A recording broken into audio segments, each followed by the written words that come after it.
Bonjour à toutes et bonjour à tous et bienvenue dans l'épisode numéro 2 de Tech Talk. Et aujourd'hui, comme vous avez pu le constater dans le titre, nous allons parler d'Harry Potter, toujours en compagnie d'Alex. Salut Alex. Salut à tous. Pour commencer sur Harry Potter, eh bien, je sais pas si tu savais Alex, mais le film Harry Potter et l'école des sorciers, pardon, ou The Philosopher's Stone en anglais, eh bien, a dépassé le milliard en termes de recettes très récemment à cause du confinement. Parce qu'en fait, si tu veux, au moment du confinement, ils ont remis des films qui étaient déjà sortis au cinéma. Et donc, c'est le deuxième film de la saga Harry Potter sur les 8 à dépasser le milliard après Les Reliques de la Mort numéro 2. Ok, trop bien. Voilà, Ah ouais, du coup, c'est... vu qu'il y avait plus de cinéma récent, ils ont ressorti le film au cinéma aux États-Unis, j'imagine. Alors, aux États-Unis, mais aussi, j'ai vu, c'était beaucoup dans les pays asiatiques, genre Japon, etc. Parce D'accord. qu'il n'avait pas fait un grand succès, si je dis pas de bêtises. Je crois que le Japon, donc tous ces pays, je pense que c'était Chine, Japon, eh bien, le film n'avait pas spécialement. Je vais pas dire qu'il avait mal fonctionné, mais c'était pas, tu vois, le film qui a cartonné comme en Europe et en Amérique. Et du coup, ils l'ont ressorti, et bah, tu sais, maintenant ça fait presque 20 ans que le premier film est sorti. Ça fait 20 ans, en fait. Et donc, du Ouais. coup, bah, forcément, bah, il y a eu de la hype, et les gens l'ont vu, tu sais, même en VOD, donc ils se sont dit, bah, moi je l'avais pas vu le jour de sa sortie, je crois que c'était en 2001, donc ils y sont retournés. Et du coup, le film a dépassé le milliard de dollars hein, en termes de recettes, Ok. ce qui est quand même assez énorme. Bah ouais, carrément, carrément. Mais il y a pas tant de films que ça, en plus, qui dépassent le milliard Non, au box-office. Bah, il y en a de plus en plus maintenant, parce qu'on a des budgets qui sont de plus en plus grands. Mais ouais, c'est triché maintenant. euh, ouais, puis tu sais, tu fais les director's cut et des trucs comme ça que tu ressors, ou tu fais des ressorties histoire d'eux, tu vois. Mais je crois, fin de tête, il y a Avatar, il doit y avoir genre le dernier Avengers aussi. Ouais, Mais il y en a ouais, pas, ouais. j'en ai pas tant que ça en tête, tu vois, qui ont dépassé le milliard au box-office, puis c'est quand même une somme énorme, même si Ah c'est à ouais, ouais, travers le clairement. monde. Bah, pour te dire, Harry Potter 1, par exemple, il a coûté... est-ce que tu sais combien est-ce qu'il a coûté? Je Plus sais ou moins. pas, attends, faire une estimation. Mais c'est en centaines de millions, du coup, je dirais. Mais le un, je suis sûr, il a coûté cher parce qu'ils ont dû construire des décors réels qui sont réutilisés pour les autres. Ouais. Donc, je sais pas, il a dû coûter, je sais pas, dans les 200 millions. 125 millions. 100. Ah ouais, putain. Ah ok, Donc je ils ont fait un pensais beaucoup x10. plus. Ok, ouais, ouais, bah bien joué. Bien joué, les suivants, sans compter tous les produits dérivés, Ah oui, tout. oui, non, on tout... parle juste en termes de chiffres, donc en termes de Ouais, de recettes recettes de mondiales au films, ouais. box-office. Hein. On parle pas de la VOD, des goodies, même des livres, hein, parce que on parle juste des films au cinéma. Ok, Donc, et voilà. par hasard, là, sous les yeux, t'as les chiffres du 2, du 3 Ouais, ouais, ouais, je les ai tous. En fait, si tu veux, le film qui a le moins bien fonctionné, c'est le Harry Potter et le prisonnier d'Azkaban, donc Harry Potter 3, Ouais, le meilleur, qui quoi. a fait, qui a fait 800 millions de chiffre d'affaires. Ouais, ah, oh, le Voilà, petit joueur. ça va, je veux dire. Il a fait que 800 millions. C'est ça. Non, mais c'est. Alors, si. Du coup, c'est marrant qu'on dise le film qui a le moins bien fonctionné, parce que c'est vrai que le prisonnier d'Azkaban, moi perso, c'est peut-être pas mon favori. Ok. Ah, on Moi, va pouvoir en parler. j'avoue, c'est pas. Voilà, si je devais parler un petit peu d'Harry Potter, de la licence en elle-même, bon, forcément, je pense que comme beaucoup de gens, et beaucoup de gens vont se reconnaître là-dedans, c'est que bah, on a grandi, enfin, j'ai grandi avec. Hmm. Donc moi j'ai adoré, j'ai été voir le premier au cinéma, enfin j'ai tous été les voir au cinéma. Et c'est vrai que, en fait, ce qui est marrant, c'est que tu vois, Harry Potter 1 et Harry Potter 2, ils étaient très similaires en termes de réalisation. Et le 3, il a complètement cassé ce que le Ouais, 1 et le 2 avaient fait. ouais, complètement. Et moi, alors moi je l'aime bien, attention je les aime bien tous, hein, soyons honnêtes, d'ailleurs je suis même un peu trop fan, mais j'avoue que le 3, ce que j'ai beaucoup aimé, ce qu'il a apporté par rapport au 1 et au 2, et je pense que beaucoup de gens l'ont remarqué, c'est que, tu sais, il a étoffé l'univers d'Harry Potter en termes de décor, tu sais, Ouais, que ce soit le carrément. Saul Connier, Carrément, carrément. T'as beaucoup moins ce sentiment d'être à huis clos dans des décors c'est où ça, t'as le décor de la ville, le décor du château, le décor, je sais pas, de la chambre des secrets. Là, t'as vraiment une espèce de continuité, ne serait-ce qu'à ce niveau-là, et même au niveau de la construction de l'histoire et tout. Je trouve il y a quelque chose qui fait que ça s'enchaîne. T'es moins dans, ça fait moins l'effet peut-être jeu vidéo. Tu vois ce que je veux dire? Où t'as ouais, le ouais, ouais, niveau si, si, 1, le niveau 2, le niveau 3. ouais, Là, c'est t'as ça. quelque chose de beaucoup plus fluide. Mais oui, en fait, on t'apporte beaucoup plus de choses. Et genre, tu vois, par exemple, la forêt interdite, elle a été un petit peu, on la revoit un petit peu mieux, tu vois. En fait, c'est à partir de là que, tu sais, il y a l'immense pont qui vont péter dans Harry Ouais, Potter 7. Il y a la maison d'Hagrid qui est un peu en contrebas avec la forêt interdite à côté. C'est plus un immense terrain de golf comme dans Harry Potter 1 ouais. et 2. Tu sais, quand ils jouent Quidditch, tu vois à Poudlard, un terrain de golf et c'est tout Ouais, quoi. C'est exactement. vraiment Ouais. ça. Mais ça fait un peu ben, les CGI de l'époque en fait. Je pense que Ouais, c'est c'est ça. ça. T'as maîtrisé beaucoup moins les effets spéciaux. J'avais Ouais. vu d'ailleurs, alors je sais pas si tu suis ou pas, à l'époque, moi je regardais beaucoup les analyses de Durandal sur YouTube. Ah oui, Je si, sais si. pas si tu connais. Donc quand il avait fait Je son connais. analyse d'Harry Potter, Ouais. et il disait un truc que je trouvais très juste au niveau des décors et à partir du troisième film, c'est que si tu regardes un peu où sont placés les éléments du décor entre le deuxième film et le troisième film, par exemple le sol cogneur, ils sont pas du tout placés au même endroit finalement. Et en fait, le Mhm. troisième film finalement a construit une espèce de base géographique dans les décors qui est réutilisée dans tous les autres. Alors que C'est le un et vrai. le 2 ça fait beaucoup, on les a placés à cet endroit-là, mais on ne sait pas trop. Tu vois, il y avait, je pense, encore une recherche artistique à ce niveau-là. Ouais. Enfin, en tout cas, peut-être après, ça se basait aussi sur les livres. Là, je sais pas le degré de détail des livres qu'il y avait à l'époque où sont sortis les films. Tu vois, ça s'est peut-être ajusté aussi en fonction de certaines descriptions ou quoi. Mais Oui, oui, oui. en tout cas, c'est vrai que du coup, pour rebondir sur ce que tu dis, le troisième film, donc Le Prisonnier d'Azkaban, c'est un tournant majeur en fait dans la saga. Et Ouais, clairement. moi, perso, c'est celui qui m'a le plus que j'ai le plus apprécié. Je pense que celui que j'apprécie le plus, je saurais même pas te dire pourquoi, c'est juste en termes de feeling, je prends plus de plaisir que les autres à le voir. Ouais, bah ça ne m'étonne pas en soi. Après, je sais bien que il y a beaucoup de gens qui ont adoré. Je pense qu'en termes de critique pure et dure, celui qui a le mieux fonctionné, c'est Harry Potter 4, donc la Coupe de Feu.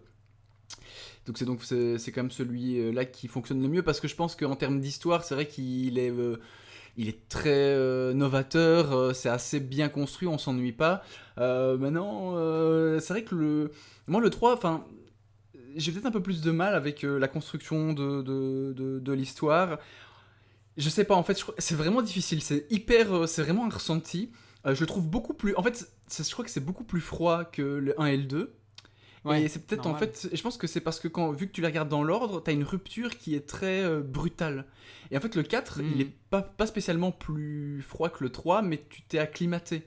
Je sais pas trop Mais comment je l'expliquer. comprends, ouais, je comprends ce que tu veux dire. En fait, mais enfin, ça va m'amener à une question, si tu veux bien, justement, c'est comment toi t'as découvert la saga Harry Potter, puisque tu disais que tu avais grandi avec. Est-ce que tu avais commencé à lire les livres, ou peut-être que tu étais un peu jeune quand c'est sorti et... Bah, en fait, c'est pas très compliqué, hein. C'est-à-dire que ouais, je les ai tous vus au cinéma et j'ai commencé à lire les livres a posteriori. Donc, Ok. je crois que j'ai vu le 1 et le 2 parce que là, donc c'était en 2002. Donc, je pense que j'ai vu le 1, 2, 3. Genre en 2004, là, bah, j'avais déjà un peu moins de 10 ans. Et donc, bah, forcément, là, j'ai commencé à lire les livres. Donc, j'ai lu un 2 3 4. En fait, j'ai rattrapé la série à partir du 3. Et puis, je les ai tous lus. Donc, jusqu'au dernier. Et donc, donc, j'ai lu les livres avant de voir les films à un moment donné. D'accord. Ok, ouais, t'as commencé à voir les films, ça t'a donné envie de voir les livres, t'as rattrapé la saga C'est ça. C'est ça. Ok, et du coup, t'as vu les films au fur et à mesure qui sont sortis au cinéma, donc t'as grandi en fait en même temps que les personnages. Ah ouais, ouais, bah, clairement. Et ça, je pense que c'est tout le monde. Tout le monde a un peu. Enfin, je sais pas comment est-ce que toi, t'as découvert la Et série. mais pas du tout comme ça, Ah ouais? figure-toi. Ah Ouais, merde. ouais, mais c'est ultra décousu. Non, non, mais c'est d'autant plus. Ça m'a d'autant plus marqué que, si tu veux, le premier film, c'est le premier film que je suis allé voir au cinéma de ma vie. Ah ouais? Ouais, donc 2001 j'avais 5 ans. Ouais, 5 6 ans, tu vois, quand c'est sorti. Donc c'est le premier film ouais, que j'ai vu de ma vie au cinéma. Je me rappelle que enfin, j'ai des vagues souvenirs, mais c'était vraiment dans un méga CGR, donc la plus grande salle, vraiment mais blindée de monde. Ouais, ouais, ouais. Et franchement, je sais pas te dire si j'avais aimé ou pas. J'en ai pas plus de souvenirs que ça. Je me rappelle que mes parents avaient passé un très mauvais moment dans la salle de cinéma tellement il y avait du monde. Puis ils étaient pas du tout euh, comment dire, c'était pas du tout dans ce délire là en fait, c'était Ouais, pas, le ça leur parlait fantastique, c'est pas. pas leur truc, quoi. Ouais, voilà, alors maintenant beaucoup plus si tu veux, ils se sont voilà, ouvert à ça, mais je sais qu'à l'époque, c'était pas du tout le genre de cinéma qu'ils regardaient. Mais Ouais. bon, voilà, là, c'était Harry Potter, c'était l'événement, c'était quelque chose d'assez exceptionnel qui arrivait en France.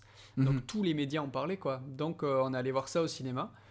Et puis, voilà, plus rien après. Ah ouais? Ouais, en fait, alors, j'ai quelques souvenirs. Je me rappelle avoir vu le 2 mais en partie chez à l'anniversaire d'un pote, tu vois, quand on était petit, qui avait le film en cassette. Ouais. Donc, je sais même pas te dire quelle année c'était, mais ça devait être au moins 1 ou 2 ans après la sortie. Ouais. Le 3 je me rappelle l'avoir vu une fois l'été, genre quand ça devait passer sur TF1 ou un truc comme ça. Là, tu sais, tous les étés, il les repasse. Ah ouais, Je suis hyper allé le voir décousu comme quoi. ça. Ouais, ouais, c'est ça, chez mes grands-parents. Mais je crois qu'entre temps, j'avais vu le 4 en DVD, pareil avec des potes. Enfin, en fait, si tu veux, je m'en foutais un peu. Ouais, ouais, J'étais ouais. genre, ben voilà, ok, Harry Potter, ben ok, super, je suis passé à côté, mais en fait, je m'en fous. Mais en même temps, j'en entends beaucoup parler, et d'ailleurs, j'en parlais encore hier soir avec ma meilleure amie. Je lui fais d'ailleurs un petit coucou, je suis sûr qu'elle écoute, qui est vraiment fan hardcore de l'univers Harry Potter, qui a Ouais. vraiment grandi là-dedans et tout ça. Donc j'entendais quand même un peu parler, tout ça, ça m'a quand même un peu intrigué. Et puis, un jour, donc j'en reviens à ce que je disais au début, une vidéo de Durendal qui sort sur la saga Harry Potter. Mhm. Et où, en fait, je me rappelle avoir cliqué dessus en me disant, ouais, super, encore un critique de film qui va démonter une saga populaire parce que ça fait plaisir, tu vois. Ouais, ouais, ouais. Et en fait, j'étais super étonné de voir que non. D'en Ah ouais? entendre parler avec énormément de bien, de bienveillance, tu vois, de sentir qu'il y avait un attachement émotionnel. Ouais, ouais, Et ça ouais. m'a donné envie de regarder. Et ben là, j'ai chopé les 8 films. Donc tout était déjà sorti, je connaissais même pas la fin. C'est pour te dire à quel point ça m'a désintéressé, quoi. Ah oui, oui, Et ok. puis, un soir, un film. Ah Et ouais? à la fin, ouais. Et à la fin de la semaine, ben, j'étais sur le cul, quoi. À la fin du dernier film, j'étais là, genre, waouh, ce que je viens de voir, c'est génial. Et ça m'est pas sorti de la tête, quoi. J'étais là, mais je suis passé à côté de ça. Mhm. J'ai pas grandi avec les personnages, j'ai pas. Tu vois, j'ai pas vécu tout ça, finalement, tout ce que tu décrivais. Mais en fait, j'ai un attachement émotionnel de fou à toute l'évolution. Et franchement, voilà, moi j'adore les grandes sagas justement qui se tiennent de bout en bout. Où tu sais, quand tu arrives à la fin, tu fais ok, en fait, depuis le début, ils avaient prévu leur coup. Ouais, ouais, ouais, Euh, ouais. c'est ok, ça tient la route. C'est pas décevant. C'est pas le truc, tu vois, c'est pas Lost, quoi, tu vois. Oui, oui, Et l'effet Lost. le, le fameux. Tu sais, j'ai jamais vu Lost en vrai, je dis ça, mais. Ouais, mais je sais bien qu'il y a des gens qui aiment bien quand même la fin, mais moi je comprends, Ouais, ouais, je vois l'idée. voilà. Et on pourrait lancer le débat sur Game of Thrones, mais on va pas le faire. Oh, Et non. Pas maintenant, surtout pas. on fera une émission spéciale. Et du coup, ben ouais, j'arrive à la fin du dernier film et je me dis, waouh, en fait, ce que je viens de voir, c'est génial.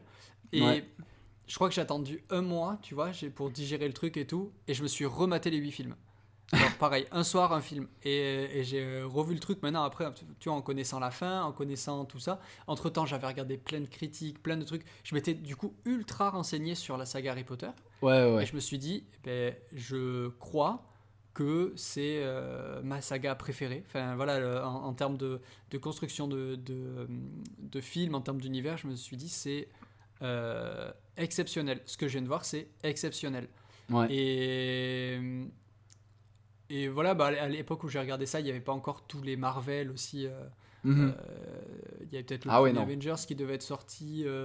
On était peut-être un peu plus que ça, mais il n'y avait pas encore voilà, l'univers aussi étoffé Ah ouais, non, clairement. que ce qu'il est maintenant. Mais ouais, ouais, Harry Potter, je me rappelle avoir pris une énorme claque en regardant ces films, même de manière décousue du coup, et ça m'a énormément marqué, profondément marqué, ouais. Du coup, j'ai un gros attachement à cette saga.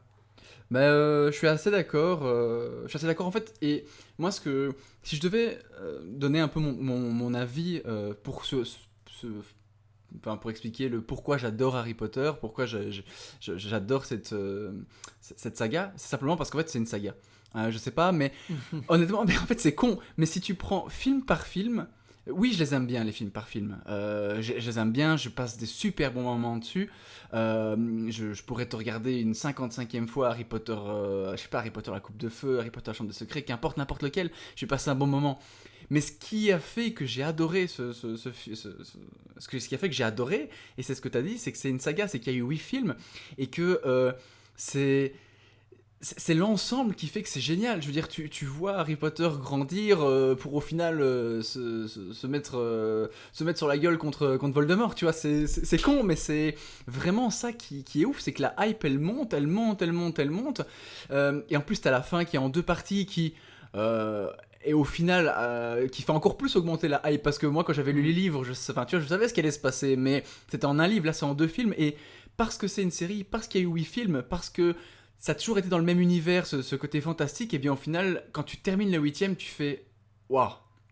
Et je dirais que, tu sais qu'on a parlé du MCU avant, c'est clair que le MCU, j'adore, parce que l'univers est quand même relativement cohérent, il y a quand même s'il y a des incohérences, mais voilà, ça reste super chouette, mais bon, tu vois, quand tu vas regarder, tu peux quand même les regarder de manière un peu dissociée, tu vois, tu peux regarder Captain America, tu peux regarder après Avengers, tu peux regarder Ouais, Ant-Man. tout à fait. Après, Voilà. t'as pas le même nombre de films non plus. Ah oui, non, bien sûr. T'en as Mais une tu bonne vois, vingtaine chez Marvel et ça ah oui, continue. oui, oui. Ah bah c'est pas comparable, ça je suis d'accord. Mais je veux dire, en termes du goût, c'est ça qui est génial, c'est que les 8 films d'Harry Potter, c'est que, bah tu vois, t'as tellement, enfin, ils sont tellement bien ensemble, ils sont tellement bien ficelés ensemble que ça reste cool, même s'il y a eu 4 réalisateurs, tu vois, il y a pourtant, c'est ça qui est ouf, Ouais, c'est ouais, que carrément. il y a 4 réalisateurs, on l'a dit, le 1 et le 2 sont relativement différents du 3, 4, 5, 6, 7 et 8, mais pourtant, ça ne t'empêche pas de prendre plaisir à les regarder un par un. Et moi, je trouve ça. Enfin, moi, je suis fan. Moi, je suis complètement fan. En fait, c'est aussi simple que ça. J'avais pas compris encore. C'est aussi simple que ça. Et en fait, c'est ça que je voulais vraiment dire au final, c'est que, bah, tu vois, J.K. Rowling, elle a écrit ses livres, et je trouve que c'est quand même, il y a peu de séries où tu peux te dire, je vais faire une histoire en 8 films. Parce que tu vois, même si, donc c'est ça qu'on disait, enfin c'est ça qu'on a dit juste avant, c'est que même si le MCU, voilà, ils ont créé un univers cohérent, ça n'a pas été écrit pour que chaque film soit lié entre eux. Bon, plus ou moins, mais tu vois, c'est minime. Parce qu'après, ils font un Avengers, et là, tout est lié. Mais bon. Mais là, Bah, au vraiment, début, c'est couillu enfin, quand même ouais, comme bah, truc. après, on relancerait le débat Marvel, mais au début, c'est un peu ça, mais il y a quand même cette préparation. Après, il y a quand même toujours, chez Marvel, tu as toujours Kevin Feige, en fait, qui est un peu au-dessus et qui donne les clés de l'histoire. Il dit, enfin, chaque réalisateur, chaque scénariste, pardon, ils sont. Je suis pas sûr qu'ils soient si libres que ça chez Marvel, tu vois. Ouais, C'est- non, non, d'accord, mais dans la construction du film, c'est quand même orienté. Enfin, tu vois, Après, les films sont différents en c'est soi. ça. Et Il y t'es a des toujours films qui sont orienté vers très un très personnage différents. différent. C'est ça. Alors Oui, que sur ouais, Harry bien Potter, sûr. t'es orienté sur Harry Potter.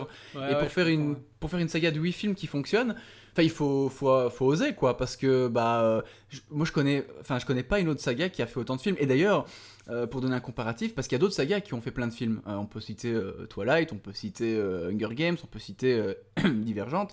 Euh, et au C'est final. vraiment des films divergents. Ouais, ouais. Et au final, bah, enfin, je vais prendre l'exemple d'Hunger Games. Ils ont fait, donc tu vois, c'est 3 livres, je pense.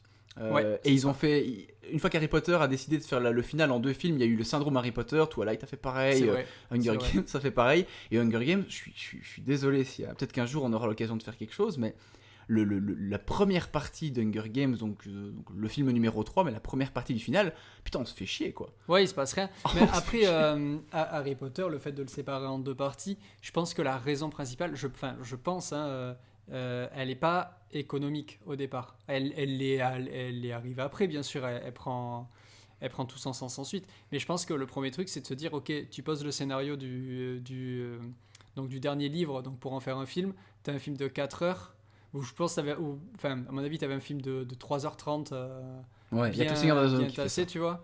Et en fait, ils se sont dit, ok, en fait, on le coupe en 2, on rallonge les scènes, parce qu'il y a quand même quelques longueurs Oui, bien sûr. Ah oui, sur le oui. 7e film. Il se passe pas non plus grand chose, donc tu vois, t'essayes de rallonger un peu à droite à gauche, et puis tu le fais en 2 parties, et derrière, économiquement, on s'y retrouve. Mais Ah bah ouais. après, je te rejoins, ça a lancé aussi la mode de faire des finales en 2 parties. Hunger Games, je suis tout à fait d'accord avec toi, t'as le syndrome un peu final à la Harry Potter, sauf que tu sens que ça a été fait juste parce que il fallait faire en 2 parties, tu vois. Ouais, clairement. Euh, euh, je me souviens Avengers à l'époque, le troisième quand il a été annoncé, Au début, c'était un grand film, Ouais, c'est vrai. Infinity War, oui, c'était ça. C'est ça. Et puis rapidement, c'était un Infinity War partie 1, partie 2. On a repensé au syndrome un peu Harry Potter, machin. Hein. Ils ont dit non, non, non, non, mais attendez, non, non, il y a un Infinity War, et puis après, il y aura autre chose, mais c'est deux histoires différentes, machin. Et en fait, tu sens qu'en fait, ils avaient écrit le même film et qu'ils voulaient mettre trop d'éléments dedans, donc ils ont. Et au final, ça fait deux super films. Mais voilà, Oui, c'est ça. ils ont un peu revu leur plan. Pour le coup, Harry Potter a vraiment lancé ça, ce final en deux parties, mais tout n'est pas parfait non plus, notamment sur le septième film, t'as quand même beaucoup de longueur. T'as, Ouais. t'as- Non, mais Voilà, je pense qu'il se cherche un peu. Aujourd'hui, c'est un modèle qui est. Et puis, on n'avait pas l'habitude non plus. C'était la première fois Ah ouais, qu'on se c'était disait. vraiment novateur. Ouais, Ouais, clairement. c'est ça en fait. Ah, il y a un film en deux parties. Donc ça veut dire. Enfin, je me rappelle des débats de l'époque, c'était surtout, ah ben super, donc en fait on voit un film, mais en fait il faut l'acheter deux fois pour le voir en entier. Donc ah ben t'as le début, mais t'as pas la fin. Tu vois, c'était Ouais, ce genre de ouais, critique que t'avais ouais, beaucoup. clairement. Et ça. Enfin, je me souviens que ça avait pas été si bien reçu que ça au départ quand ça avait été annoncé. Aujourd'hui, Non, mais c'est. bon, voilà. Maintenant, comme Aujourd'hui, c'est toujours. intégré dans ce qu'on a l'habitude de voir, mais c'est vrai que ouais, ça a lancé cette mode un peu, entre guillemets, si on peut appeler ça une mode, ouais. Bah, c'est clair que je pense qu'il y a. Enfin, je veux dire, tu vois, si tu prends Harry Potter 7 et 8, t'aurais très bien pu en faire un gros film, un petit peu comme Le Seigneur des Anneaux, le Retour du Roi, par exemple, qui Ouais. dure plus de 3 heures. Et enfin, Le Seigneur des Anneaux, c'est aussi une série qui est culte. Mais c'est clair que, tu vois, quand on prend Harry Potter 7, donc la partie 1, euh, c'est clair et net qu'il y a des longueurs. Il y a des trucs où on se dit, bah, ouais, ok. Mais, tu vois, le truc, c'est qu'ils avaient tellement un background derrière. T'avais vu les 6 films avant, enfin, t'as aimé les personnages. Parce que si t'arrives à la partie 1, Ouais, donc puis si t'as, t'arrives au t'as une septième film, matière, c'est quand même, ça. Si sur. t'arrives à la partie. Si toi, t'as regardé les. Si tu regardes le Harry Potter 7, donc Harry Potter par la partie 1, c'est que t'as aimé les parties avant, ou sinon c'est que t'aimes te faire du mal, parce que c'est chaud de regarder 6 films que t'aimes Non, pas. non, mais Et bien donc, sûr. et donc Bien forcément, sûr, tu bien vois, sûr. t'es un peu plus tolérant déjà, et puis bah, les longueurs, au final, c'est vrai que c'est un peu long par moment, mais au final, tu prends du plaisir à continuer à voir tes personnages, et c'est ça qui est ouf, et c'est Mhm. ça qui compense tout. Ouais. Moi, j'avoue que bah, quand Ron fait sa petite crise à Hermione, Harry et Harry Potter, tu vois, bah ouais, c'est un peu. Je sais pas, je trouve que c'est amené un peu bizarrement et je sais pas, moi c'est un truc je trouve me dit un peu ouais. Et puis il revient un peu comme une fleur aussi, mais tu vois au final, tu les as vus grandir ensemble, donc t'as mal au cœur qui se barre quand même Ouais, quoi. ouais, t'es touché par ça, je comprends. Ouais. Tu dis non Et Ron, reste s'il te plaît. après, ce qui est. Bon, si on peut parler peut-être un peu plus de construction scénaristique ou quoi, il y a aussi le truc que t'as. La saga, ce qui fait sa force aussi, c'est que t'as un début et une fin. T'as pas déjà le syndrome de la suite de trop, ou. Oui, En oui, tout oui. cas, pour l'instant. Peut-être qu'un jour ils Ouais. feront. Disney n'est Voilà, on jamais va très peut-être pas loin. parler des animaux fantastiques parce que c'est autre chose, mais tu vois, je trouve qu'en termes de qualité, c'est beaucoup moins bon. Mais tu vois, peut-être qu'un jour, ils annonceront un nouveau film. Tu sais, chaque année, ça revient, hein, tu sais, le casting. Ah, on va réunir le Bah casting, on va ouais. faire. Bah ça Donc va, bon, ça va arriver, hein, soyons honnêtes. j'espère que ça arrivera pas, tu vois. Ouais, mais Mais ça va arriver. Si c'est arrivé pour voilà. Star Wars, ça arrivera pour Harry Potter. Hein. Ouais, c'est vrai. Bah, Star Wars, c'est arrivé en trois fois, tu vois. C'était un peu Ouais. différent.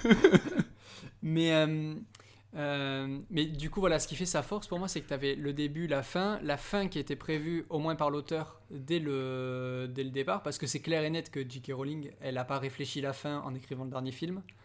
Ouais, Euh, non. Quand elle a écrit le personnage d'Harry Potter, elle connaissait forcément. Alors, peut-être pas s'il allait mourir ou pas. Je pense que ça a été. J'ai cru comprendre que ça avait été un dilemme pour elle jusqu'au dernier moment. Puisqu'il Ouais. doit mourir en fait. Il ne doit jamais rester vivant à la fin Ouais.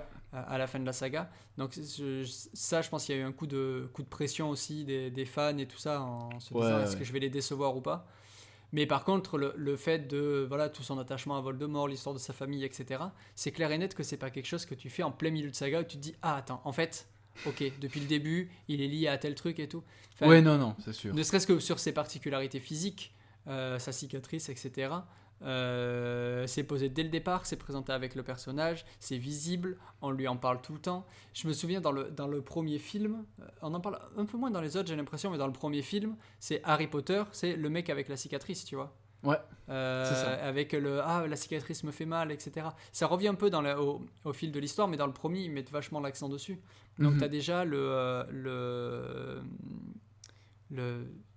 tu vois, cette petite graine qui se met en Oui, oui, place si, oui. pour la fin, tu vois. Ouais. Et je pense qu'en termes de scénario, et c'est ce qui fait aussi qu'on est bien attaché au personnage, c'est que tout ça, ça a été développé, ça a été bien développé, et que surtout, tu as, je pense, comparé à beaucoup d'autres sagas, tu vois, Hunger Games, on pourrait dire c'est la même chose finalement, tu as le début, la fin, et on a adapté des films. Mais je pense que Harry Potter, ce qui a été très fort, c'est que dès le départ, tu as des équipes qui n'ont rien à voir, qui se sont coordonnées de la meilleure des façons. C'est-à-dire qu'en fait, tu as un scénariste qui a écrit les films, et ensuite J.K. Rowling qui a validé, qui a dit moi je voudrais modifier ça de telle manière ou ça de telle manière. Tu as des réalisateurs qui ont compris les livres et qui ont essayé d'adapter. Ça reste, tu vois, toujours de l'adaptation. Et j'aurais du mal à dire que c'est grâce à J.K. Rowling que tout est génial, parce que je le pense pas. Je pense que honnêtement, c'est parce que il y a une somme d'individualité de personnes qui étaient fans de ça et qui se sont donné corps et âme là-dessus. Je pense au décor, je pense aux costumes, même aux acteurs. Tu sens que les acteurs, quoi qu'il arrive dans leur vie, ça les aura profondément marqués. Ils ont été profondément investis. C'est 10 ans de ta vie, quoi.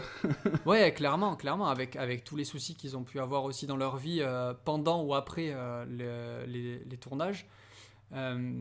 Et au final, et puis tu as voilà, ce petit sucre saupoudré derrière de J.K. Rowling qui maîtrise super bien son univers, de bout en bout. Je pense que, tu vois, elle continue encore à écrire des histoires, à développer certains personnages, à raconter des trucs en parallèle, etc. Ouais. Donc il continue à y avoir de la nouvelle matière. Ouais, après je suis pas, moi je t'avoue que je suis pas là. C'est Potterhead, c'est ça son site, je crois. Ouais, mais des fois. Mais je pense que là les gens comprendront. Ah ouais, mais non, mais je crois qu'elle fait des tweets bizarres aussi, non, un peu. Bah, le truc, c'est qu'il y a eu un gros débat autour. Bah, là, c'est moins les films, hein, mais tu sais, à un moment donné, on a l'impression que parce qu'il y avait un événement dans le monde actuel, enfin dans le vrai monde en fait, ouais. Et tu sais, elle a rajouté une touche à son personnage, mais tu sais, un petit peu, c'est un peu comme si tu fais un tableau qui est super beau. Et qu'après tu décides de remettre de la couleur par-dessus alors que t'as pas besoin, quoi. Je veux dire, arrête. Ouais, je comprends. Pour faire genre. C'est rajouter du background pour du background. Quoi. Ouais, c'est ça. Ouais, je comprends. Ah oui, non, mais oui, mais il y avait l'histoire de. Enfin, je veux pas rentrer dans les débats parce que je m'en fous, mais l'histoire de est-ce que Dumbledore est gay, par exemple. Ouais, il y a eu plein de trucs comme ça. Mais ça, tu vois. Après. Tu vois, j'ai cette image-là, hein, j'ai ce souvenir-là qui est arrivé il y a quelques années. Ouais, mais donc, enfin bref, tu vois, après c'est plein. Après voilà, c'est logique, mais d'avoir des petits débats. En même temps, c'est une série, c'est l'une des séries les plus regardées, les plus connues au monde. Et toi, il y a un truc qui est super important que tu as dit et qu'il faut vraiment accentuer, c'est vraiment la cohérence entre les films, malgré le fait que tu avais différents réalisateurs, et même parce que tu sais, dans la tête des gens, on peut se dire, mais ouais, mais bon, c'est une licence. Hyper connu. Tu sais, quand t'es au troisième film, t'as déjà 2 films derrière, t'as déjà engendré quelques millions de dollars. Donc on se dit, voilà, c'est une grosse licence, c'est un blockbuster. Voilà, rien ne peut arriver. Mais toutes les grosses licences souffrent de la suite de trop. Mais clairement, mais je veux dire, je vais dire, allez, là je vais prendre un truc d'actualité. Prenons Star Wars 7, 8, 9. Je trouve qu'individuellement, et ça on pourra aussi en rediscuter à un moment donné dans un nouvel épisode, mais ouais, je pense qu'il faudra un épisode spécial. Mais genre, tu vois, le 7, 8, 9 individuellement ne me font pas tant de mal que ça, même s'il y a plein de choses qui m'ont un peu blessé, mais je veux dire, 7, 8, 9, ça peut être des films à regarder, mais genre, si tu prends le 8 et puis que tu prends le 9, mais tu sais, j'ai l'impression qu'à chaque film on dit, mais non, mais ce que l'autre a dit c'est de la merde, tu vois, tu balayes. Ouais, et si on a eu ça dans Harry Potter, ça aurait été terrible. Imagine, t'es dans Harry Potter 4, et là on te dit, non, mais en fait, Voldemort, c'est pas lui le vrai méchant. Tu vois, je veux dire, tu vois, c'est des trucs terribles. Enfin, ça nique une saga, quoi. Ça nique une saga. Et ça, il n'y a pas eu du tout. Et ça, c'est hyper important de se dire qu'en 8 films, et on n'a pas eu de grosse incohérence où t'arrives dans le film et ce qu'on t'a dit avant c'est complètement faux, ou alors on t'utilise un subterfuge de type ouais mais c'était une blague, tu vois. Enfin, il n'y a pas de tout ça. Et ça c'est hyper important. Ouais, bien sûr. Mais ça c'est ce qui fait la force aussi, je pense, que du fait que J.K. Rowling avait déjà son univers en tête en écrivant ses livres. En tout cas, elle avait déjà une trame principale et je pense une somme de plein de détails aussi en tête qui fait que à l'écriture du scénario, tu peux corriger en disant non, ça le met pas. Parce que ça, si tu le mets, ça va me niquer dans 4 ans, tu vois. Ouais, clairement. Donc, je pense qu'il y a de ça. Par contre, je maintiens, enfin c'est là où je voulais en venir tout à l'heure, c'est que ça c'est le petit plus qui fait que c'est bon, mais, mais, mais tu vois, je voudrais comparer un peu aux animaux fantastiques parce qu'on est quand même dans le même univers. Où là ça a été beaucoup plus simple, ils se sont dit vas-y on prend une recette qui marche et on essaye de la refaire. Mhm. On essaie de la refaire et on va se séparer de tous les éléments qui sont un peu dispensables, quoi, tu vois. Ouais. Et en fait, il y a quelque chose qui marche pas, notamment un truc dans les animaux fantastiques, du coup, c'est que bah, t'as plus de scénaristes dans ce film-là. T'as plus de trame comme aurait pu écrire J.K. Rowling non plus. Tu as J.K. Rowling qui est au scénario.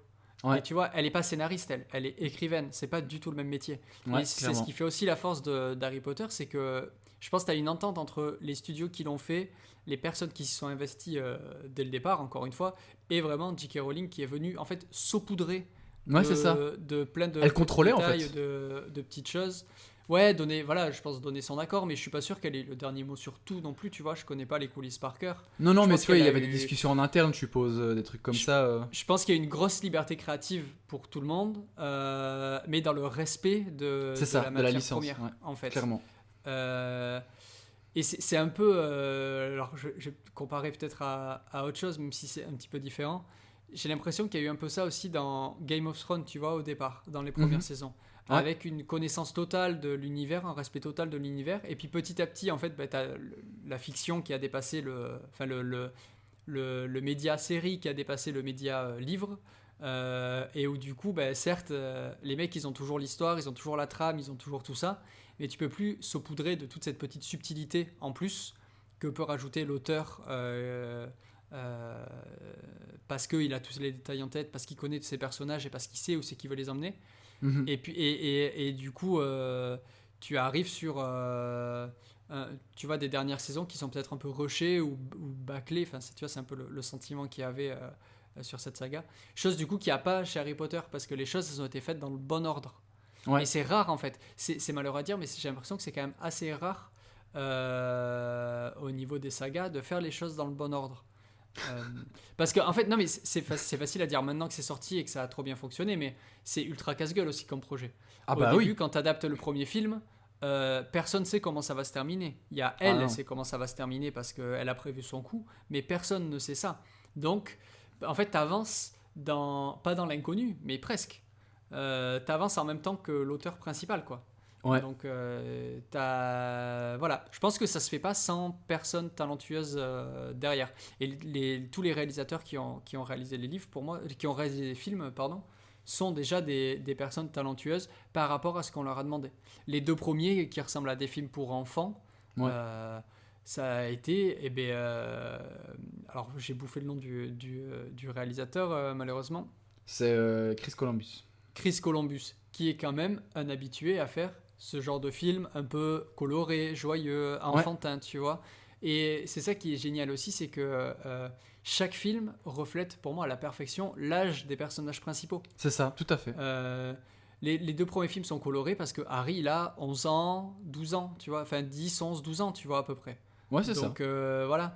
Après, il rentre dans l'adolescence, des idées un peu plus dark, tu vois, un peu plus. Voilà. T'as l'acteur qui jouait Dumbledore aussi qui est décédé, qui a été remplacé. Mhm. On a cherché à mettre tu vois, une touche beaucoup plus adolescente, avec Ouais, des plus, ouais, c'est questionnements ça. d'adultes. Ouais, c'est ça, Donc hein. euh, et puis, tu sais, beaucoup de questions sur l'identité, sur des choses comme ça. Tu as des thèmes beaucoup plus adultes déjà.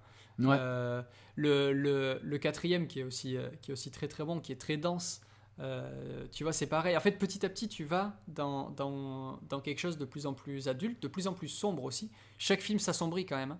Tu le Oui, oui, oui. vois, Oh, bah oui. Ouais, au-delà clairement. du ton, je sais pas si tu as déjà remarqué chaque intro de film avec le logo Warner Ouais, Bros. si.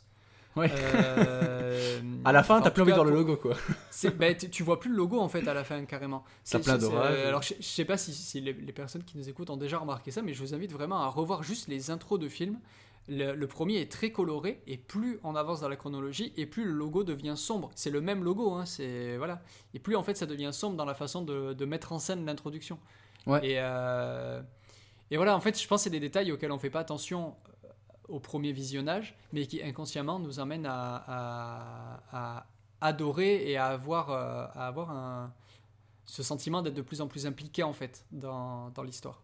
Et donc Ouais. forcément, si tu as grandi avec, on est vraiment la génération qui pourra dire on a grandi avec, sauf moi du coup. mais, Tu es l'exception qui confirme la règle, c'est ça qu'il faut se dire. mais en termes de génération, voilà, je trouve assez exceptionnel d'avoir pu vivre une saga comme celle-là et d'avoir vécu dans un monde où on aime Harry Potter et où on ne sait pas encore comment ça va se terminer. C'est ça, c'est exactement ça. Parce que, enfin, et là je pense que les gens qui nous écoutent et qui ont du coup grandi avec la série vont comprendre ce que je vais dire maintenant, mais le vide que j'ai ressenti en sortant de la salle du cinéma après Harry Potter 8, donc Les Reliques de la Mort partie 2, est horrible. Je ne le souhaite à personne. Ouais, Genre, mais je te comprends. genre, vraiment, je me suis dit, mais qu'est-ce que je fais de ma vie, quoi? Je veux dire, ma vie est nulle. Je C'est veux, ça. emmenez-moi à Poudlard. Je veux faire de la magie. Je veux rencontrer ces héros. Et tu vois, et c'est ça qui est ouf, c'est que, tu vois, parce que c'est vrai qu'il y a des choses, en fait, l'univers était tellement féerique, était tellement magique, en fait, vraiment, on s'est tellement projeté dedans en tant que spectateur ou lecteur, en fait, que, bah, tu sais, il y a plein de trucs sur le côté où on a dit, ouais, mais c'est quand qu'ils vont en cours de maths, c'est quand qu'ils ont des cours de français et tout, mais tu vois, tout ça, en fait, c'était vraiment, quand on était enfant, on s'évadait dans les films, on s'évadait. Mhm. Au-delà de l'histoire, en fait, je pense que on nous aurait mis à l'époque un film d'1 heure où on se balade juste dans Poudlard, eh ben on aurait été heureux. On aurait été heureux Bah, parce que voilà, t'es dans c'est un Poudlard, peu quoi. les jeux vidéo qui sont sortis après, tu vois, t'as un peu ça aussi. Je crois que il y avait un jeu sur PS2, là, alors je sais plus de quel film, où en fait c'est un monde ouvert dans Poudlard, quoi. Harry Potter, la chambre des secrets, je pense. Je pense que j'y ai Bah, joué. peut-être, Ouais, ouais, je vois bien, peut-être. j'y ai joué. Mais moi, je m'évadais sur ce jeu. La Chambre des Secrets, je l'avais sur Game Boy, tu vois. Donc, on parle pas du tout de monde ouvert. Hein. On parle d'un monde un Ah peu à oui, oui. la. Ben, un peu comme. Tu vois, un peu à la Pokémon, quoi. Ouais, Tu vois, ouais. vu de dessus, machin. Mais en fait, c'était déjà trop bien. Ah ouais, ça c'était ouf. Et Mais ouais. par contre, tu disais. Tu te projettes à Poudlard et tout ça. Moi, personnellement, je souhaite à personne d'aller étudier à Poudlard quand même. Hein. Ah, c'est la merde, hein. Parce que, bah, franchement, mec, chaque année, t'as quand même de grandes chances de mourir, quoi. C'est que- C'est. Et les parents, ils sont confiants. Ouais, les parents, je sais pas, s'ils savaient exactement ce qui s'y passe, je suis pas sûr qu'ils laisseraient leurs enfants y aller quand même. Hein, Ouais, c'est ça. Déjà, ils sont qu'entre eux. Tu sais, une communauté, c'est pas une école, c'est juste une communauté. C'est que entre gens qui se connaissent, tu Ouais, vois. c'est ça, c'est un peu C'est. sectaire quand même, hein. C'est. Donc, dans une réalité alternative, Poudlard, en fait, c'est l'école des nazis, tu vois. Oh là, C'est, ils se- ils ça a se- dérapé vite ici. Ouais, ça. Trop tôt, trop tôt. Ouais, c'est ça, Non, mais quoi. tu sais, c'est les gens, tu sais, ils sont que entre eux, ils rejettent. Ouais, il y a beaucoup ça aussi, ce truc de entre les sangs de bourbe et les sangs purs, tu vois. Bah oui, oui, clairement. Il y a ces thématiques-là qui sont super intéressantes aussi euh, dans la saga, la façon aussi d'aborder comment dire, la mixité entre les sorciers d'un côté et les moldus de l'autre, tu vois. Mhm. Ouais, Euh, où tu vois qu'en fait tout n'est pas rose non plus dans un monde dans un univers comme celui-là. ouais, ouais, Euh, clairement. Mais en fait, tu donc vois, c'est quand t'es enfant, en fait, En fait, c'est ça qui est bien, c'est que t'as une deuxième, voire même troisième, je veux dire, lecture quand tu regardes les films, tout à fait. Après, parce que, en fait, tu sais, quand je te dis, quand le film Harry Potter 1 est sorti, j'avais 5 6 ans, moi, j'avais juste peur du chien à 3 têtes. Mais après, Exactement.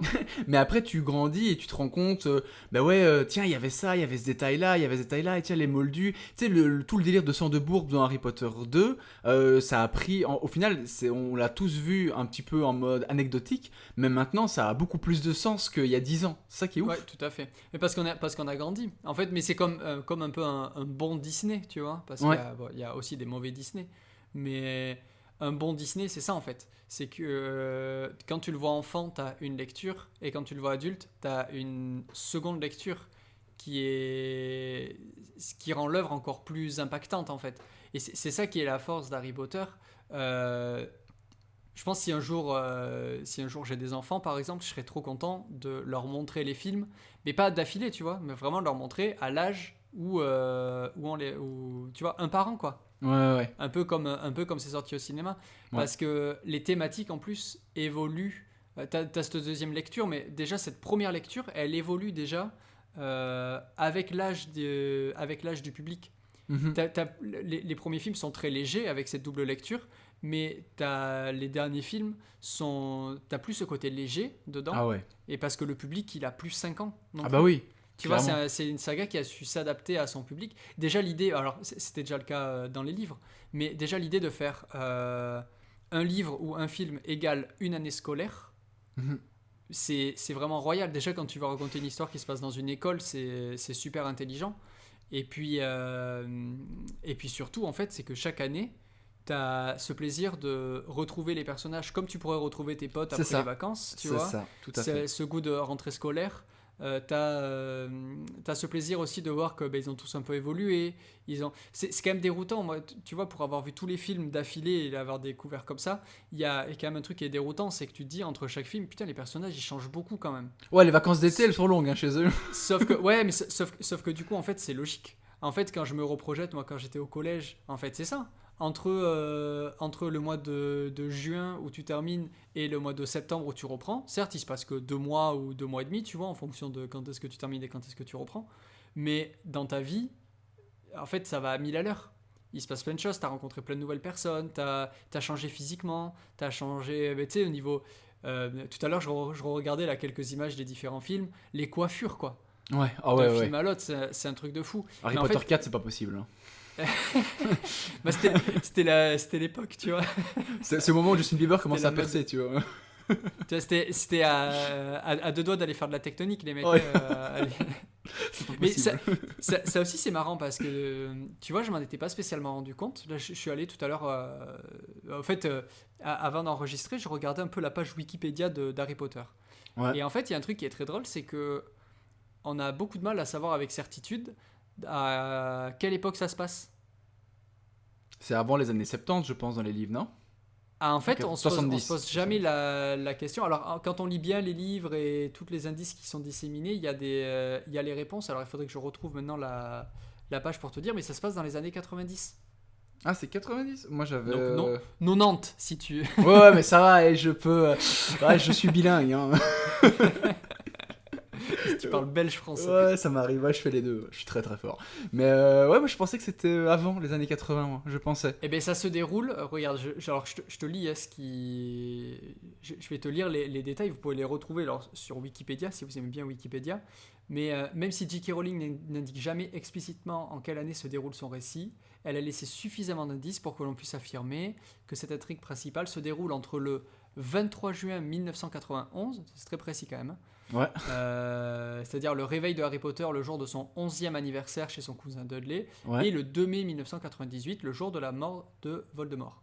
Un D'accord. événement permet d'établir une chronologie, le décès de Sir Nicholas Mimsy Porpington, alors je ne sais pas qui c'est, mais apparemment ça a l'air d'être quelqu'un de très connu, qui aurait eu lieu le 31 octobre 1492, et selon l'intrigue du second roman, le fantôme fête son 500e anniversaire de mort. Ok. Ah ouais, ok. Donc la deuxième année scolaire, elle est donc fixée en 1992-93. Les indications sur la tombe de James et Lily Potter dans le 7e roman confirment ces suppositions, et certains événements importants directement liés au récit se déroulent avant 1991 sont également mentionnés. C'est-à-dire qu'en fait, tu as vraiment ce truc de... C'est sûr qu'en fait, c'est ça qui est assez fou avec cette histoire aussi, c'est que il y a plein de choses que tu sais pas ou que tu peux supposer, mais quand tu vas rechercher des éléments un peu à droite à gauche, en fait, tout s'entrecoupe. Mhm. Comme si elle, en fait, elle savait exactement à quel jour ça se passait, mais juste elle le dit pas. Ouais, ouais, Mais ouais. par contre, c'est sûr que chez elle, elle a une feuille avec un plan chronologique de il s'est passé ça, tel jour, telle date, machin, et que ça fonctionne. Si elle donnait la date, ça fonctionnerait pareil, mais comme elle la donne pas, tu fais des suppositions et tu te dis, ok, en fait, elle a réfléchi son truc de bout en bout. Ouais, ouais, ouais. Ouais, clairement. Non, mais c'est ça qu'on dit depuis le départ au final, hein. C'est que... Bah, et puis tu sais, c'est que ça a été relativement bien construit. Et tu sais, il y a un truc qui était. J'avais lu ça, je saurais plus de déroule par contre, ça fait un petit moment, hein. Mais qu'en fait, tu vois, Alan Rickman, donc celui qui interprète Ouais. Severus Rogue, qui est malheureusement décédé il y a quelques années Ouais, maintenant, qui est décédé l'acteur. récemment, ouais. En fait, lui, donc toute l'intrigue autour de Rogue, c'était quelque chose qui avait été pensé depuis le départ. Ouais. Et ça montre quand même que, tu vois, c'est vrai qu'on a dit que tout était pensé, enfin qu'elle avait pensé beaucoup de choses. C'est clair et net qu'elle a dû inventer aussi sur le tac et elle a dû faire des corrections, enfin voilà. Bien sûr, Mais bien sûr. ce personnage-là, ça prouve qu'il y avait une réflexion autour de toute l'histoire, parce que tu peux pas amener ce personnage-là aussi énigmatique, aussi tu sais pas s'il est gentil, s'il est méchant, s'il est gentil, t'en sais rien. Et puis au final, tu vois qu'en fait ce personnage, c'était un des personnages les plus torturés de la série, alors qu'au final, c'était un personnage secondaire hein, dans les films et même dans la série. Au début, après ça devient un personnage principal quand même. Oui, mais je veux dire, oui, enfin quand je dis secondaire, ce que je veux dire par là, c'est que c'est quand même l'intrigue tournera jamais quand même autour de lui. C'est vrai qu'au fur et à mesure, il prend un peu d'ampleur justement parce qu'on le voit en tant que mange-mort, etc. Donc effectivement, mais tu vois, c'est pas l'histoire de Severus Rogue, c'est l'histoire d'Harry Potter, et pourtant il y a un personnage qui est Severus Rogue qu'on met pas du tout en avant au tout début, et il est hyper important, quoi. Je trouve ça, c'est là où tu te rends compte quand même que c'était bien pensé. Donc il y avait alors je sais pas si tu veux en venir là sur l'anecdote, mais du coup Alan Rickman c'était la seule personne sur le plateau de tournage à connaître le destin de son personnage. C'est ça. Pour qu'il puisse jouer en fonction d'eux, quoi. Ouais, c'est ça voilà, en fait c'est ce genre d'anecdote de tournage ou on va dire de construction de dynamique de groupe en fait pour construire un film que je trouve exceptionnel, quoi. Bah ouais. C'est que tu distilles le petit truc en disant voilà, toi tu vas être le seul, c'est-à-dire que le mec pendant 10 ans, c'est fou quand même, ce mec là pendant 10 ans il connaissait la fin de l'histoire du personnage qu'il incarnait et c'était le seul dans le monde à la connaître, tu vois, avec J.K. Rowling. Je pense que même les réalisateurs, scénaristes, etc. n'étaient pas forcément au courant de cet élément-là. Parce que ça aurait trop vite fuité, en fait. Je pense que le scénariste n'était pas au courant. Je pense vraiment qu'il n'y avait que Alan Rickman, tu vois. Vraiment. Donc c'est vrai que c'est assez fou. Bah, après, de toute façon, des histoires entre les acteurs et J.K. Rowling, ce que j'ai l'impression de voir quand même, c'est que la plupart des acteurs de la saga, qu'ils soient des acteurs principaux ou secondaires, ont quand même tissé un lien fort avec J.K. Rowling et que du coup, tu vois, il y a quelque chose... je pense à l'actrice, alors j'ai oublié son nom, qui joue Luna Lovegood. C'est... Eva Lynch. Et voilà, Evanna Lynch. Ouais, Evanna Lynch, pardon. Et qui du coup souffrait d'une maladie. Alors je sais plus le nom de la maladie, mais qui du coup en fait a trouvé la force de se soigner parce que son rêve c'est de jouer dans Harry Potter et elle y est arrivée. Et du coup il y a ce truc en mode ben voilà, J.K. Rowling quelque part m'a sauvé la vie. Tu vois, il y a une espèce de lien indéfectible entre chacune des personnes qui a participé à ce projet et la personne qui est initiatrice de ce projet.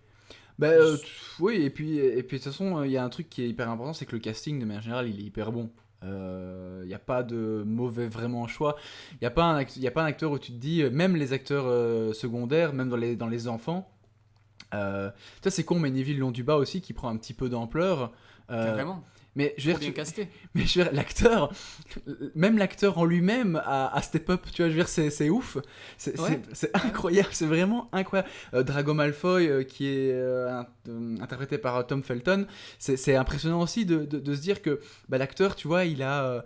Enfin, ils ont tous grandi avec le personnage, et c'est ce qui a fait leur force et c'est ce qui les a pénalisés après par la suite, parce qu'il y a des acteurs qui n'ont pas su se décrocher de leur rôle. Je pense notamment à Rupert Grint qui a interprété Ron Weasley, qui lui a vraiment du mal à sortir de son rôle. Puis même les autres, hein, je veux dire, même les autres acteurs, malheureusement, il y a très peu d'acteurs enfants qu'on a pu revoir dans d'autres films. Il n'y a que Emma Watson en fait qui a vraiment bien tourné. Bon, Daniel Radcliffe, c'est quand même pas trop mal sorti, il a joué dans Daniel Radcliffe, je pense qu'il y a eu le parti pris de se dire en fait je m'en fous, ma retraite elle est assurée.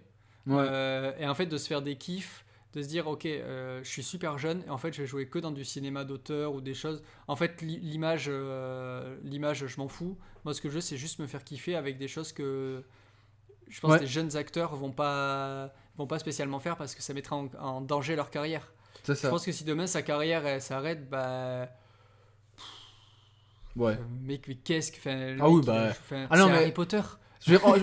Financièrement parlant, là je ne m'inquiète même pas pour eux, hein, mais même si je pense qu'il doit être torturé dans son esprit. Enfin, je sais qu'il a eu des gros soucis avec c'est dur avec l'alcool, la drogue, etc. C'est toujours de toute façon tous les enfants stars de manière générale.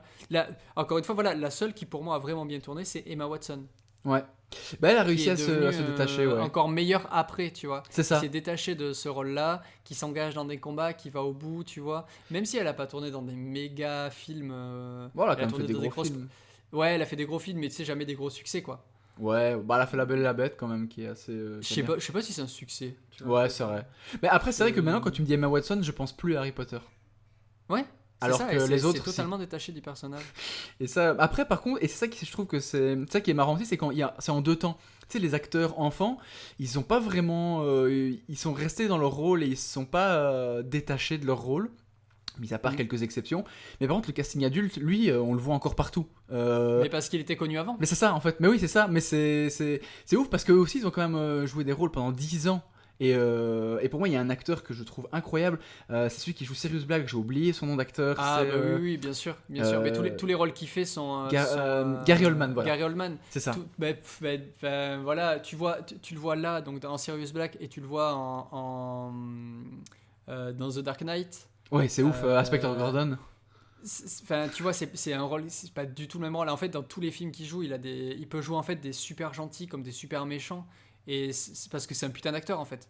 Ouais. Mais il avait Clairement. quand même une carrière avant ça. Ouais, bah et oui, il a c'est une ça. carrière après. Finalement, Harry Potter et Sirius. Déjà, c'est pas un personnage principal, mais dans la saga. Mais en plus, c'est qu'une partie de sa carrière, quoi. Ouais. Ouais, Et c'est clair. après, c'est le souci des enfants stars. Du coup, c'est ça, c'est que tu te fais connaître avec un rôle. Le plus connu, c'est, enfin, malheureusement, Maman, j'ai raté l'avion, quoi, tu vois. Ouais. Euh, Oui, oui, si, ouais. Derrière, Oh. derrière, en fait, l'acteur, tu joues. En fait, il a joué pendant qu'il était enfant star, et puis après, mais qu'est-ce que tu veux faire? Ta carrière, elle est grillée. Regarde le petit Anakin dans le premier Star Wars. Ouais, T'as, c'est t'as vrai. t'as le même effet, en fait. Tellement qu'ils ont changé. Enfin, l'acteur, il a changé Ouais, clairement. Et c'est dans le dommage, hein. 2, tu vois. En vrai, j'ai mal au cœur C'est. pour eux. Mais non, mais t'as la même chose. Je pense je pense aussi, par exemple, à Terminator 2. Celui qui joue John Connor, tu vois. Alors, j'ai bouffé tous les noms, hein, je me rappelle de nom de aucun acteur. Mais tu vois, il est adolescent à l'époque, il Ouais. est pas trop connu, je crois qu'il a dû jouer dans un film, un truc comme ça. Derrière, il a une hype énorme, il fait un ou deux films qui sont bidons, il commence à avoir des problèmes avec l'alcool et la drogue, sa carrière, elle est finie. Ouais. Edouard Furlong, voilà. Ah Il est ouais, jamais ouais. revenu. Il devait revenir pour le 3, par exemple, et en fait, il a jamais pu revenir parce que, alors je sais pas, peut-être qu'à ce moment-là, il était peut-être en prison ou il était peut-être malade. Enfin, tu vois, je sais pas le truc, mais à On chaque perd le fois, en côté fait, ça tourne féerique, mal. tu vois. Non, mais c'est une, enfin, c'est une réalité aussi en fait. Ouais, ouais. T'as ce risque aussi d'avoir des enfants stars. Je fais une petite parenthèse. On a parlé de Marvel la dernière fois. Tu vois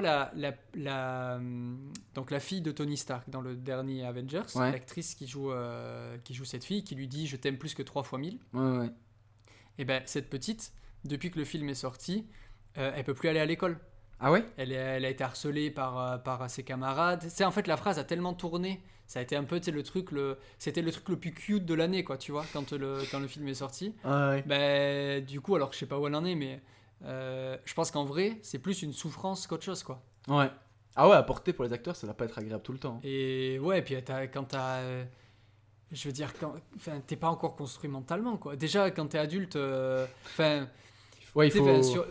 nous, on est dans le média YouTube, Spotify, etc. Déjà, un petit commentaire, Ouais, petit pouce un commentaire rouge, super le ça fait podcast, tu te chier. sens plus.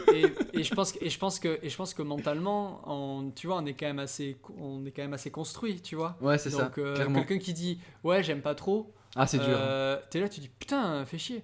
T'imagines quand t'as 10 ans ou 15 ans Et que t'as la terre et entière qui te dit ça. et que t'as la terre entière qui te dit soit j'aime pas, mais qui a forcément un avis, et que ta vie t'appartient plus en fait, Ouais, c'est ça. que tu ne vis que pour ton personnage, je pense que t'as de quoi péter un plomb. Ah non, mais clairement. Ça me paraît être un truc de fou quoi. Bah écoute, ouais. Bah moi, en vrai, moi je les plains ces gens parce que, enfin je les plains. Tout est relatif, mais c'est clair et net que c'est pas facile de se détacher de sa, du rôle que t'as interprété. En plus pendant 10 ans, hein, c'est ça qu'il faut aussi se dire, c'est que pendant Ouais, c'est 10 ça. ans, Ça a duré 10 dans ans le temps, ouais. t'étais plus toi-même, t'étais quelqu'un d'autre. Donc ça c'est pas facile. Mais bon, de toute façon, après, bon maintenant la licence est quand même un petit peu, bon, la hype est toujours aussi forte, mais les acteurs en eux-mêmes, ça c'est un peu tassé. Je veux dire, maintenant il n'y a plus que les vrais fans hardcore qui sont à fond sur les acteurs. Les autres, la hype Harry Potter est un peu redescendue pour les gens, on va dire, un peu lambda, puisque c'est fini, quoi. Donc c'est déjà pas mal. Bah c'est ancré dans l'imaginaire maintenant. C'est ancré, c'est devenu, c'est dans la pop culture. Ça fait partie de la culture. C'est exactement tout là le monde où connaît. je voulais en venir pour doucement arriver vers la fin de ce podcast. C'est que c'est entré dans la pop culture par rapport aux films qui ont été bien réalisés, aux livres, aux goodies. Mais une dernière chose qu'on n'a pas parlé et que je voulais quand même le mentionner, c'était la musique. Parce qu'il y a quand même John Williams qui a fait quelque chose. Magique. Mais c'est le mot, tu vois, j'ai même pas fait exprès de dire magique, mais non, mais bien sûr. Et, la musique est emblématique.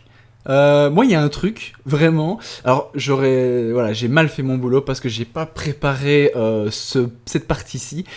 Mais il faudrait que je retrouve. En tout cas, il faut aller écouter la bande son d'Harry Potter 5, qui est donc Harry Potter et l'Ordre du Phénix. Je sais même pas si John Williams a fait toutes les bandes. Je pense pas qu'il a fait toutes les bandes son. C'est pas lui qui est derrière cette bande son là. En plus, parce que je pense qu'il a fait la fameuse hyper connue de générique. Ouais, le thème principal. Et puis je pense qu'il a fait les 2-3 premiers films. Après, il a supervisé peut-être, mais il a pas fait toutes les bandes son. Mais dans Harry Potter 5, il y a une musique quand ils s'entraînent à faire leur Patronus dans la salle sur demande. Ouais. Elle est incroyable cette musique. Elle me fait transférer. Voilà, elle me fait voyager. J'irai réécouter. Ouais.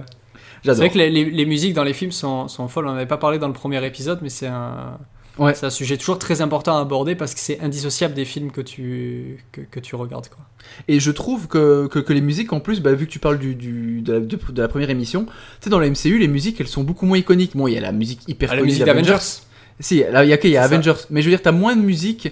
Je trouve que les musiques sont beaucoup plus plates que dans d'autres sagas, par exemple.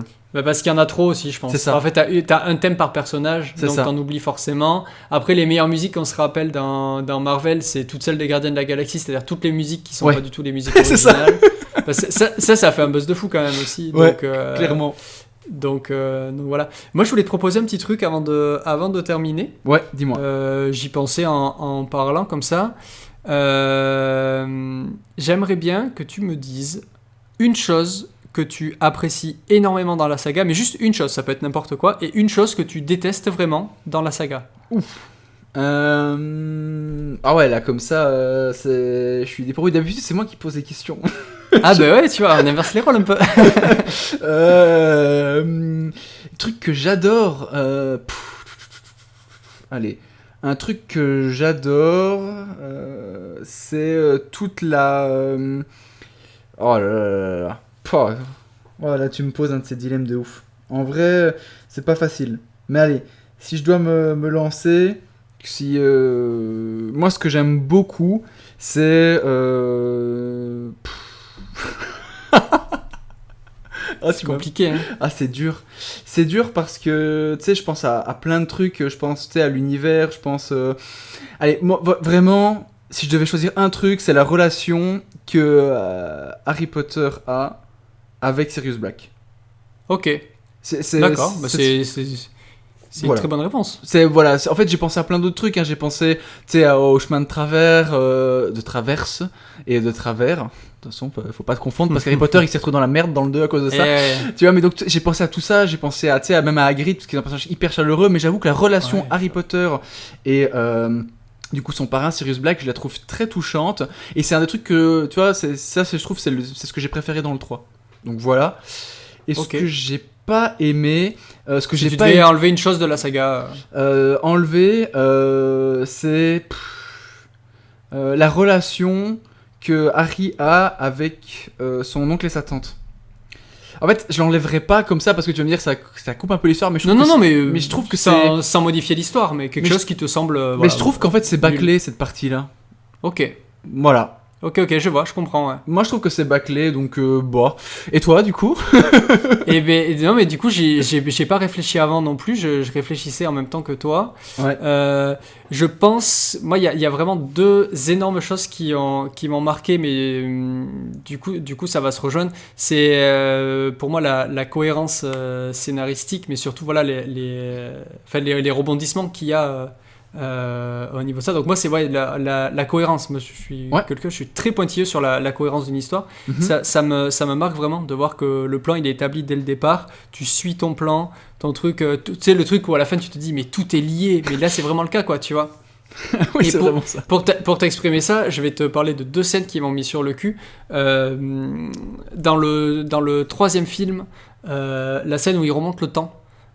Oui. Je suis jamais fan des voyages dans le temps parce que je trouve qu'il y a toujours le paradoxe, tout ça, ça me gêne tout le temps. Quoi.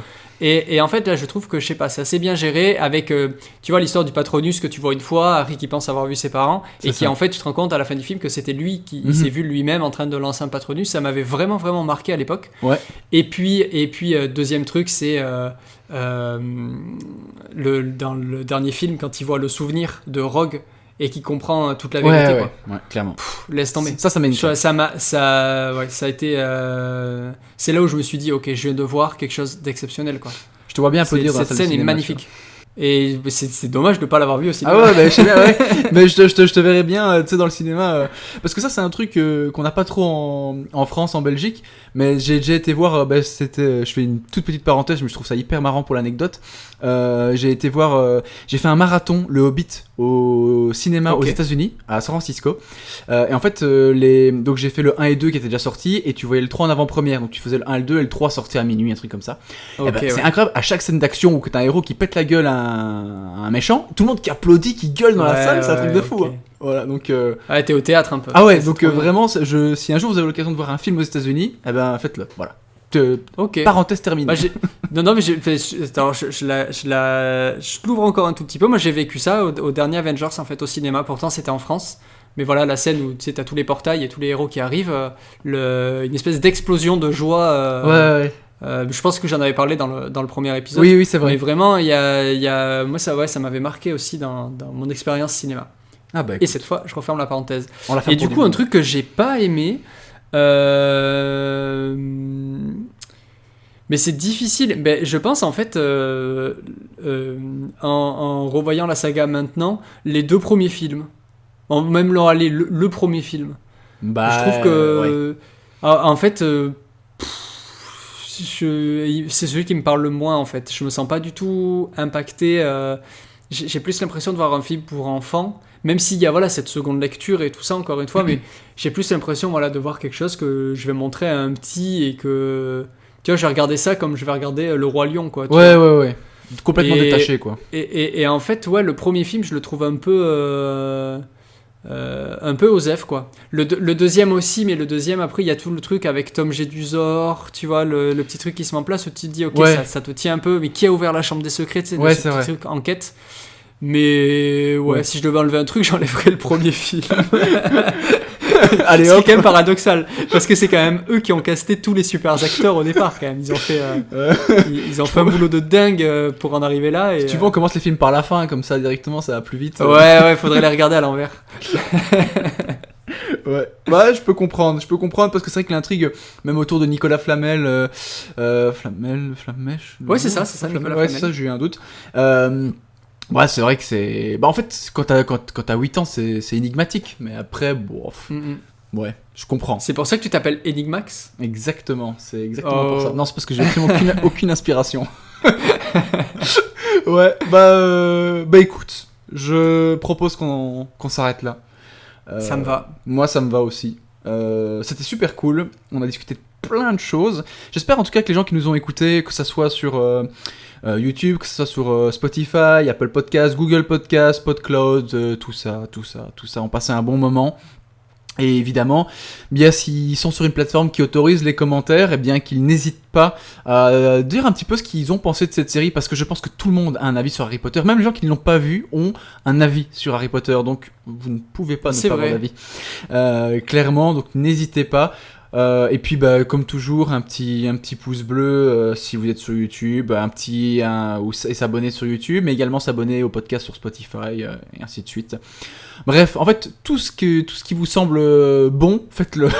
Voilà. Mais mettez des commentaires, mais pas des choses méchantes sur nous, parce que sinon on va se sentir impacté et on va pleurer très fort. Et il n'y aura pas d'épisode 3. Voilà. C'est lancé. On avait dit qu'on ferait un épisode 2 s'il y a plus de 50 vues, il y a eu plus de 50 vues, donc on a fait un épisode 2, tu vois. Et ouais, donc là c'est quoi l'objectif? C'est en fin d'épisode 3 parce qu'en fait on a envie et Ouais, qu'on passe exactement. des bons moments et qu'en fait le principal c'est de prendre du plaisir et que sinon C'est on ça. prend du plaisir, les gens qui nous écoutent prendront du plaisir. Exactement. Et d'ailleurs, je l'ai pas dit, mais dans la description, bon peut-être pas sur Spotify parce que c'est un peu compliqué, mais au moins sur YouTube, eh bien, vous avez aussi notre Twitter. Donc si tu voulais nous rejoindre et nous voir retweeter des concours et une fois de temps en temps dire bonjour, voilà, vous pouvez venir. On est très vendeurs. Oh putain. Oh merde. Ouais, il est temps qu'on s'arrête. Hein. On retweet l'actu du foot. Ouais, c'est ça. Ouais, quand Liverpool a perdu, tout le monde est au courant. Voilà, comme ça. Et voilà. C'est tout. Bah écoute, franchement, merci beaucoup Alex, c'était vraiment super cool. J'ai passé Merci à toi, j'ai encore passé un super moment et voilà, hâte de faire l'épisode 3 en ta compagnie. Et ben voilà, on verra. En tout cas, j'espère que vous qui nous avez écoutés avez passé un bon moment. J'espère que vous étiez installés confortablement, que vous avez fait peut-être autre chose, que vous avez, enfin, le but vraiment du podcast, c'est vraiment de passer un bon moment, d'écouter et puis ben voilà, soit de se concentrer sur le podcast ou de jouer, de faire ses devoirs, de conduire. Bref, il y a 1 million de façons de consommer le podcast et j'espère.